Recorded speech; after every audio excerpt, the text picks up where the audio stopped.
Hello, welcome to Cooking with Ovid. Today we are going to be discussing the story of Baucis and Philemon from Ovid's Metamorphoses and making a dish based on the story. So the premise of the story is that Jupiter and Mercury came down from the heavens to Phrygia to test the generosity of its residents, disguised in human form. They went up to every house in Phrygia. They went up to 1,000 houses, and nobody let them in to give them like safe haven, food, shelter, etc. until they got to Baucis and Philemon. And Baucis and Philemon went above and beyond. They let them in, they gave them hot water to wash themselves, they made sure they were comfortable, they gave them blankets, they gave them pleasant conversation and lots of courses of meals, and they didn't know that these two were gods. They thought they were just random people. So as a reward for their generosity, the gods decided to spare the pair from the punishment that they had decided for the rest of the town, which was to engulf them in a swamp and basically just wipe everyone out. They were like, you guys are good people, the rest of those guys, not good people. You guys get to come with us. So they hiked up a mountain together, escaped the swamp, and then the gods were like, you guys can live out whatever fate you want, doing whatever you want. And the pair was like, we just want to be priests and custodians to your shrine, and then we want to die together at the same time.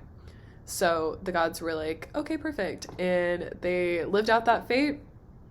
And when they died, as a gift from the gods, they got to sprout into two trees and be right next to each other until the end of time. Modern depictions like this one show them intertwined, hugging. It's really cute. So today I got to prepare the meal that Baucis and Philemon made for their godly guests. I didn't have to do much research on what this feast might have been because Ovid lists pretty much every component in the poem to emphasize the couple's generosity and care. Ovid mentions an ancient slab of bacon, fresh mint, olives, cornel berries, endives, radishes, cheese, eggs, hot food, wine, nuts, figs and wrinkled dates, plum, fragrant apples, grapes, and honeycomb. So there were a lot of components to this meal. I didn't buy every single one because I'm a broke college student and can't exactly afford that.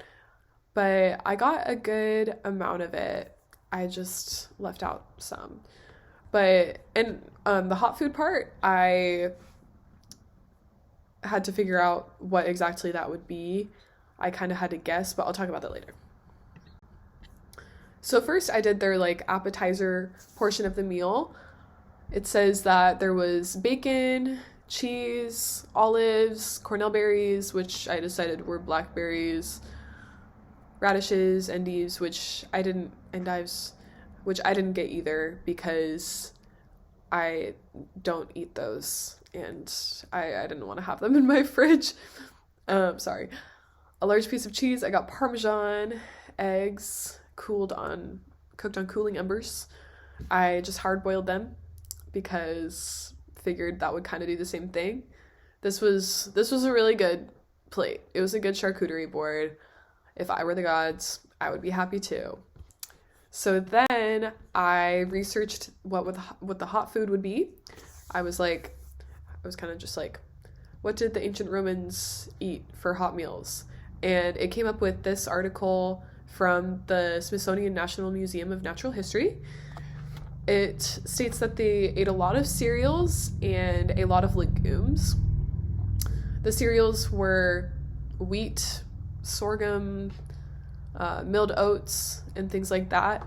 That didn't sound so good to me, so I decided on a lentil soup because that's also something that they ate, and it sounded really good. And it sounds like something that they would have cooking on the hearth and waiting for them. So I found this lentil soup recipe on the Mediterranean dish. It seemed pretty simple, and it was. So I made it. So here's the lentil soup. There was a lot of chopping and stirring and waiting involved in this, but it smelled amazing the whole time. I would highly recommend a lentil soup, but yeah, it did take me about an hour to make the whole thing just because of the sheer amount of chopping and all of that. So I don't know, we don't know if this was the hot meal that they were making for the gods, but if it was, they really went all out. But it was delicious, and I will probably make it again. So, yeah. So, the last course of the meal was the dessert type thing. It had wine, grapes, apples, among other fruits, and honeycomb. I couldn't find figs and dates at the store, and honeycomb wasn't really an option either, so I just drizzled some honey on the apples. But it was a delicious dessert. Um, you know, European style dessert. I loved it. But yeah, that was the meal. Overall, delicious. Would recommend. I understand why the gods were so willing to give these two the life they deserve. They put a lot of effort into it.